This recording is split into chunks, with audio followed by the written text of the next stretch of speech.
Have you ever had the strange feeling that someone from your past is still thinking about you, even though you have not spoken in weeks or even months? Maybe there has been complete silence between you. No messages, no calls, no obvious signs. You may have even convinced yourself that they have moved on and forgotten about everything that happened between you. But sometimes silence does not mean indifference.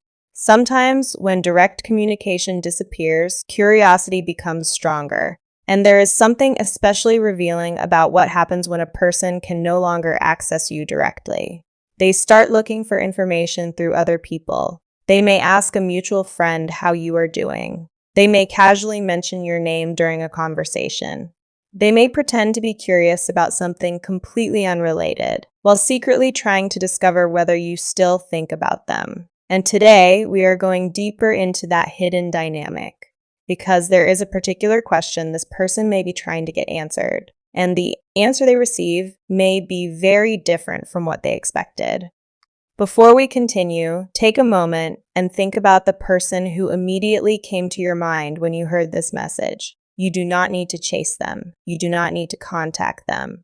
You do not need to prove anything. Simply listen and take what resonates with your situation.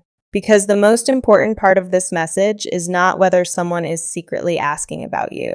The most important part is understanding what your silence has changed. There was probably a time when this person felt completely comfortable with your presence. They knew you were there. They knew they could reach you. They may have believed that no matter how distant they became, eventually you would return. Maybe they became accustomed to your messages, your attention, your emotional support, your willingness to explain yourself, your habit of giving another chance. They may have taken your consistency for granted because they never imagined that one day you would simply stop participating in the same pattern. But then something changed. You stopped chasing. You stopped explaining. You stopped trying to force conversations that were going nowhere. You stopped looking for answers from someone who was not willing to give them. And when you withdrew your attention, you created something they were not prepared for, a void. Suddenly, they could no longer predict you. They could no longer assume that you were waiting. And when someone has become accustomed to having access to another person's attention, losing that access can create a powerful psychological reaction. At first, they may pretend they do not care. They may act completely normal around other people. They may even behave as though the separation was exactly what they wanted. But private emotions are often very different from public behavior. When the room becomes quiet, curiosity can begin. What is she doing now? Has she moved on? Is she thinking about me? Does she still care? Has somebody else entered her life? Is she waiting for me? Those questions can become difficult to ignore. And this is where mutual friends become important. Because when direct communication feels too uncomfortable, pride can look for another route. Imagine this person sitting with someone you both know. The conversation seems ordinary. Work, family, daily life, random topics. Then, almost casually, your name appears. They may say something simple like, "How has she been lately?" Or, "Have you heard from her?" Or even, "What is she up to these days?" The words sound innocent. But sometimes the question behind the question is much deeper. They are not really asking about your schedule. They are asking about your emotional state.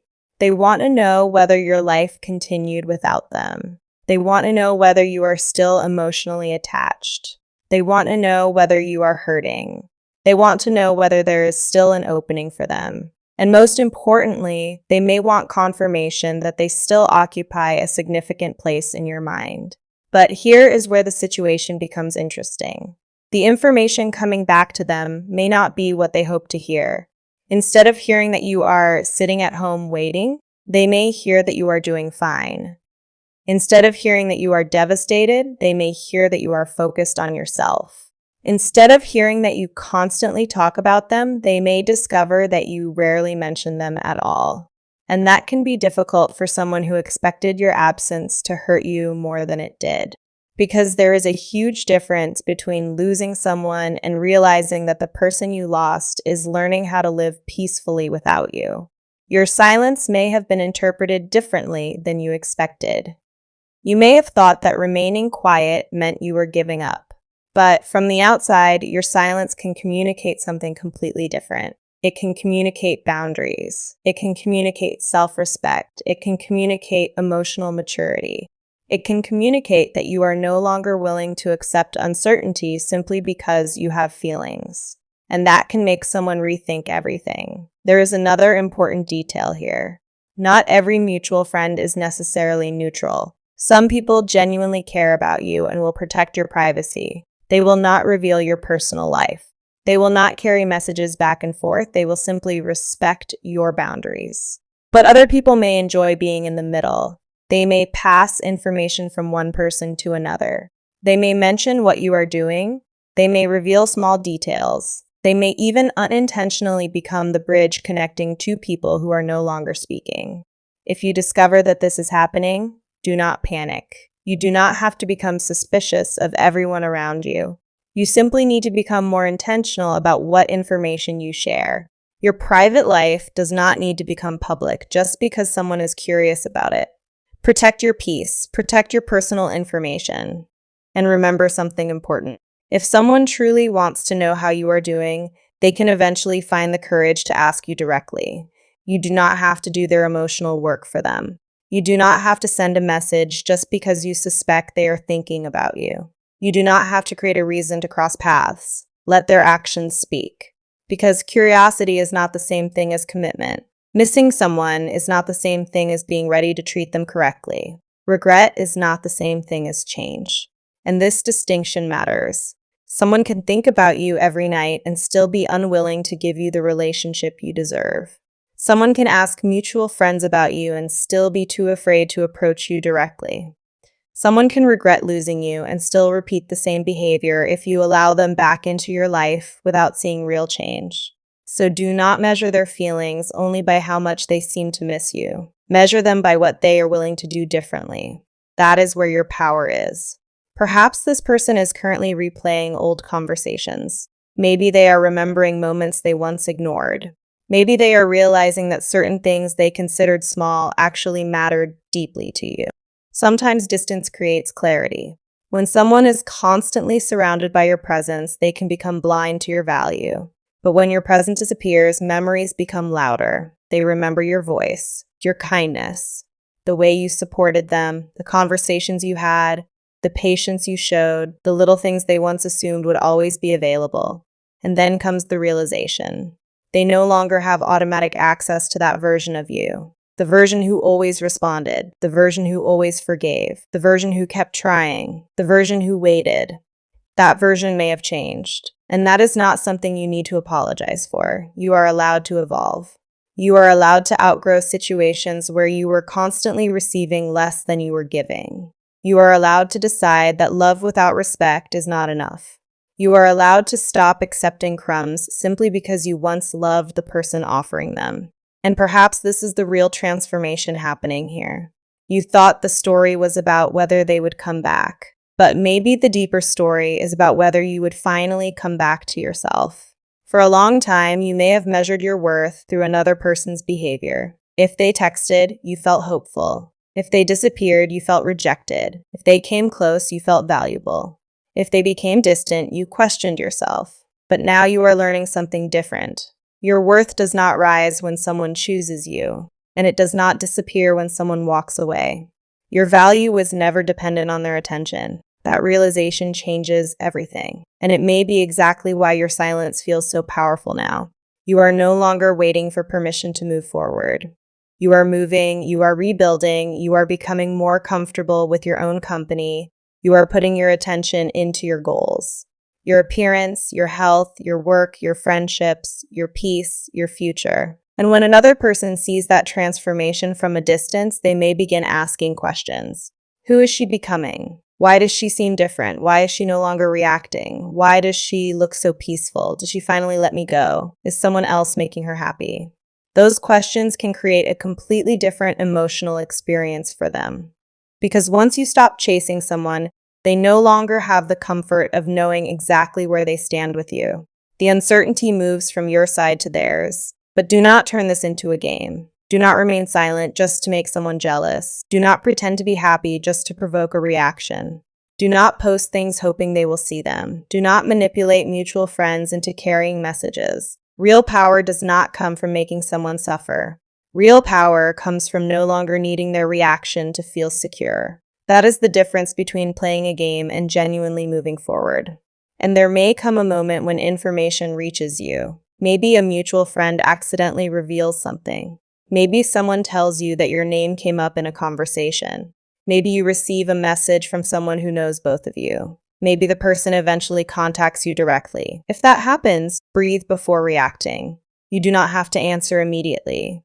You do not have to reopen every emotional wound just because someone finally decides to speak. Ask yourself what has actually changed. Has their behavior changed? Has their communication changed? Have they taken responsibility? Are they offering clarity? Are they willing to build something healthier? Or are they simply uncomfortable with the idea that you have moved on? Those are very different motivations. Sometimes people do not miss the relationship, they miss the access. They miss knowing that someone is available. They miss being admired.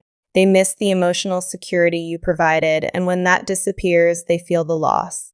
But you deserve someone who values you while they have access to you, not someone who only recognizes your importance after losing you.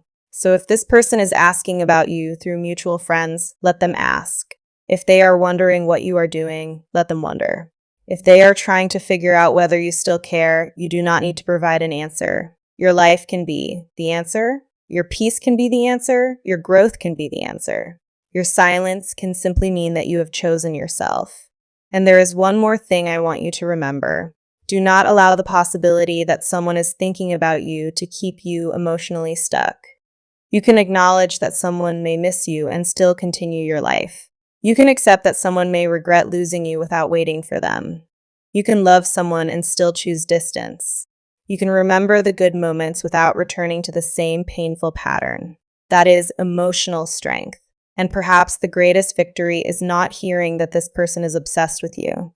Perhaps the greatest victory is reaching the point where their obsession no longer determines your happiness.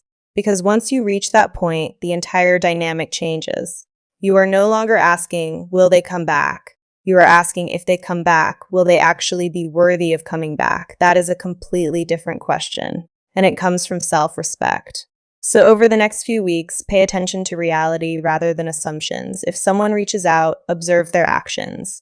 If a mutual friend says something, listen without immediately creating a story around it. If nothing happens, keep moving forward. Do not put your life on pause, waiting for a prediction to become true. Your future should never depend on another person's decision. Maybe they will return. Maybe they will not. Maybe they will finally speak. Maybe they will remain silent. But regardless of what they choose, you still have a life waiting for you. And that life deserves your attention. The person who once had access to your heart may eventually realize what they lost. They may finally understand why your absence feels different. They may hear from mutual friends that you are doing well. They may discover that you are not waiting, and perhaps that realization will change them. But let that transformation belong to them. Your transformation belongs to you. You have already learned the lesson. You do not need to chase clarity from someone who created confusion. You do not need to beg for attention from someone who made you question your worth. You do not need to prove that you are lovable. You simply need to continue becoming the person you were meant to become. So keep your head high, protect your peace. Choose relationships where communication is honest. Choose people who show up. Choose people who do not make you compete for basic respect. And if someone from the past is quietly asking about you, remember this. Their curiosity is their responsibility. Your future is yours. Let them wonder. Let them remember. Let them reflect. But you keep walking, because the most powerful moment is not when someone finally realizes your value. It is when you realize that you never needed their realization in the first place. You were valuable before they met you. You were valuable while they had you, and you remain valuable now. If this message resonated with you, take a moment to reflect on how much you have changed since the day you decided to stop chasing. Think about the peace you have gained, the lessons you have learned, the boundaries you have created. And the version of yourself that is slowly emerging, that version does not need to prove anything. She simply knows. And when you know your worth, you stop running after people who are unsure about it. You stop begging for answers. You stop trying to control what someone else feels. You allow people to reveal themselves through their actions. And that is where your real freedom begins. So if someone is secretly asking about you right now, let them ask. If they are wondering whether you still care, let them wonder. If they are trying to discover whether the door is still open, remember that you are the one holding the key. You decide who gets access to your heart, you decide what kind of love you accept, and you decide when it is time to close a chapter and begin a new one. Your silence is not emptiness. Your distance is not defeat. Your peace is not weakness. Sometimes silence is simply the sound of someone finally choosing themselves. And maybe that is the message you were meant to hear today. Not that someone is watching, not that someone is asking, not that someone regrets losing you, but that you have become strong enough to keep moving forward whether they return or not. That is the real victory, and that victory is already yours.